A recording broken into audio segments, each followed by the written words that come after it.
Right, good morning ladies and gentlemen, and welcome back to another edition of Thai Talk with Dan, the channel where we share your Thailand stories. Today we have a reminder that if you go to Thailand to have fun with the girls that are at your disposal, then you need to be careful and always protect your belongings. Go there, have fun, but always be responsible. So without further delay, let's jump in to today's Thailand story.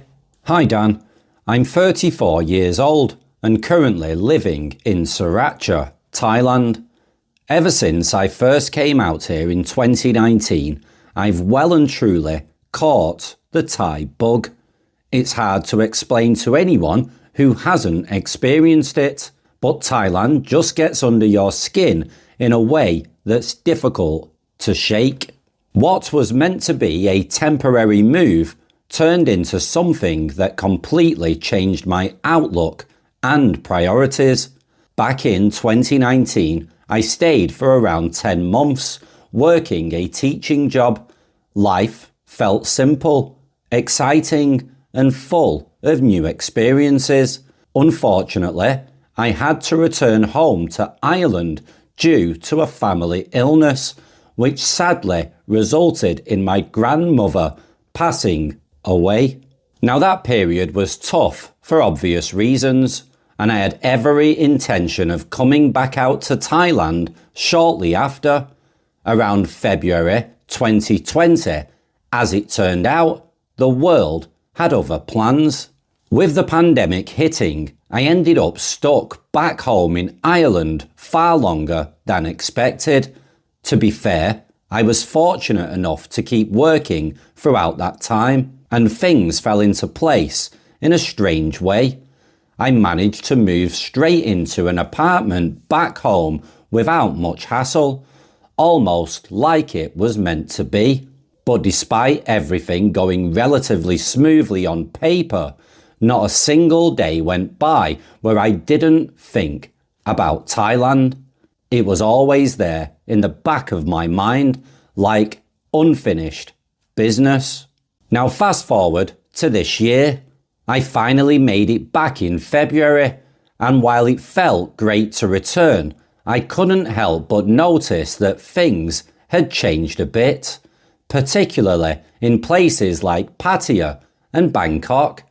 In my experience, the working women now seem a lot more focused on money and less on the overall experience or connection with customers.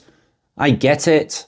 At the end of the day, it is a business and I should be treated with respect on both sides, but it definitely feels more transactional now. When I was here in 2019, I came across more girls who had great banter, bubbly personalities, and just an overall easygoing vibe. That carefree attitude was something I really admired. It felt more relaxed, more fun, and less serious. This time around, the atmosphere feels a bit different. It's more straight to the point, less playful, and not quite the same experience I remember. Maybe it's just me seeing things differently, or maybe the effects of COVID hit people harder than we realise and changed the dynamic. There's possibly a bit more desperation in the air now, which is understandable given everything that's happened. Either way, it's just something I've noticed and wanted to share my perspective on. That brings me to a small story about one particular girl I met shortly after I arrived back in February. I had seen her around the condo complex and was staying over in Pattaya a few times. She stood out, looked good, and carried herself with a bit of confidence. So eventually, I decided to ask for her line. I already had a feeling she was a working girl, which didn't bother me. And after a bit of back and forth, I invited her over for a drink. Now she turned it down fairly quickly, asking straight away how much I was going to pay her. I replied casually, suggesting she come over, have a drink, and we could talk about it. Looking back, I can admit I was half trying my luck to see if I could get something for free, but she wasn't having any of it. Fair play to her, she knew exactly what she was doing. No messing about, no confusion, and definitely no freebies. I didn't take it personally at all and just left it there.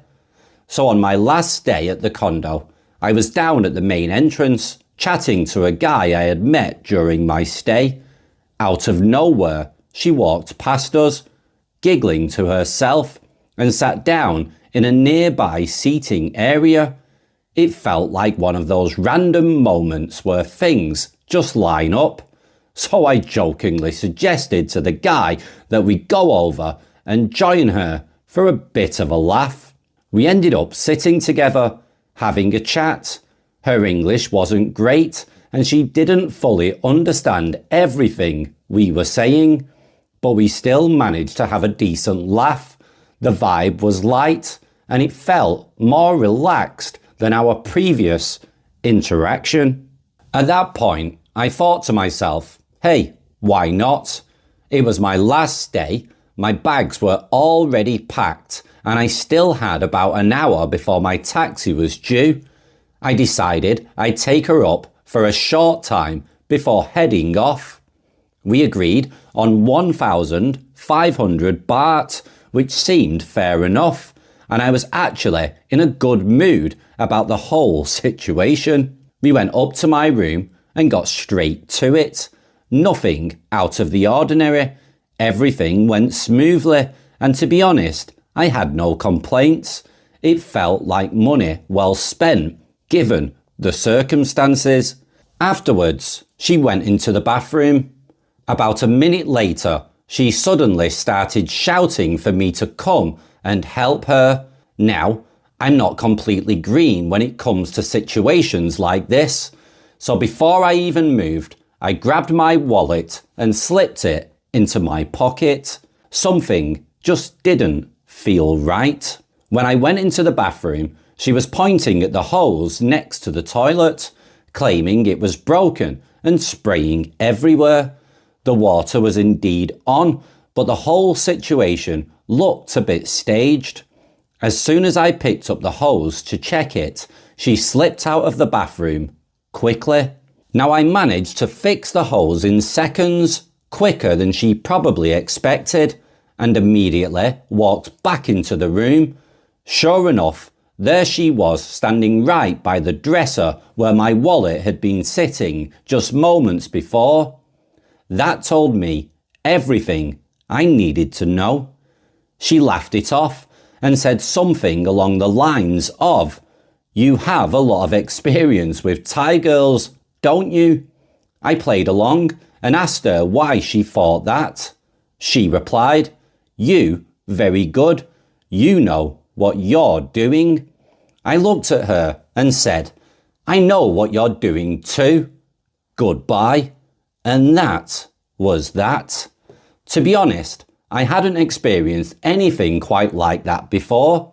I had my suspicions going on, especially since there had been absolutely nothing wrong with the bathroom during the 2 weeks I had stayed there. It was all just a bit too convenient. If she had managed to grab my wallet and get out of sight, she would have walked away with around 12,000 baht. So it wasn't exactly a small loss she was aiming for. The main takeaway from this, and the reason that I'm sharing it, is just to remind people to stay alert. From my experience this time around, things feel a bit different, and some of the working girls seem more willing to take chances like that. It's not everyone, of course, but it's enough to keep your guard up. All the best, Dan, and take care. Right guys, I think it's fairly obvious that you should always be careful when you're playing around with the working girls. At the end of the day, they're having to go with foreign men to generate an income. And if there's an easier income to be had, or a bonus as they would see it, to be able to get from you, then some of them are going to take that risk. I've heard a lot of stories in my time from living in Thailand where girls have been looking at how you unlock your phone and memorizing the PIN number to get in your phone. And if they spot you going on your online banking, they can also memorize that number. So when you're asleep or you're drunk, they can jump into your phone and transfer money to any account that they want. And this has happened to several guys over the last couple of years that I've met in Thailand. So if you go to Thailand and you're messing around in the bars, you're getting drunk and you're taking women back to your hotel room, you should always make sure that you have a good hiding place for your passport and your money and your cards. Be extremely careful and be smart where you put it, and always be prepared for the worst. Enjoy yourself, have fun, but always be responsible. Now, as always, if you have your own Thailand story that you want to share, then please send an email to thaitalkwithdan@gmail.com and I will share it on the channel. Apart from that, take care of yourselves, look after yourselves, be smart, and ciao for now. Bye bye.